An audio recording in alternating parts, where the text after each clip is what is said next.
Hello' everyone, আজিৰ ভিডিঅ'টো আৰম্ভ কৰিছোঁ ফুলৰ পুলি ৰোৱাৰ পৰা। আচলতে টাব এটা খালী হৈ আছিলে, তাতে বোলো পুলি এটা ৰুই দিওঁ, এক্সট্ৰা পুলি এটা যিহেতু আছিল। তেনেকুৱাতে মোলৈ এটা ফোন কল আহিল যে মোৰ পাৰ্চেল এটা আছে বোলে, আৰু কিনো আছে তাকে আনিবলৈ গ'লোঁ। আৰু আনি পিনে এতিয়া এয়া আনবক্সিং কৰি আছোঁ, কিনো আহিছে আপোনালোককো বোলো দেখুৱাওঁ, কিনো মই অৰ্ডাৰ কৰিছিলোঁ।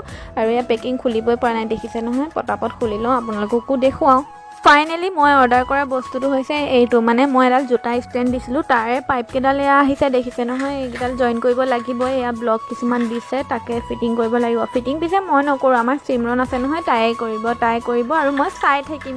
আৰু এয়া তাই ফিটিং কৰাত লাগি গ'ল, আৰু মই বহি চাই আছোঁ। আৰু মোৰ লগত আছে গুলু, সি নে ইফালে ঘূৰি ফুৰিছে, যি উল্টা পুল্টাকৈ লগাই আছে, কিন্তু সি লগোৱা এডালো শুদ্ধ হোৱা নাই। এয়া দেখিছে নহয় কেনেকৈ ঘূৰি ফুৰিছে। কৰোঁতে কৰিলে ফিটিং, কিন্তু এতিয়া গম পালে যে উল্টা হ'ল, আকৌ খুলিবলগীয়া হৈছে। আকৌ তাই খুলি আছে, এই বেগটো ভৰাবলৈ থাকিয়ে গ'ল। মানে মেইন খেলি মেলি ইয়ে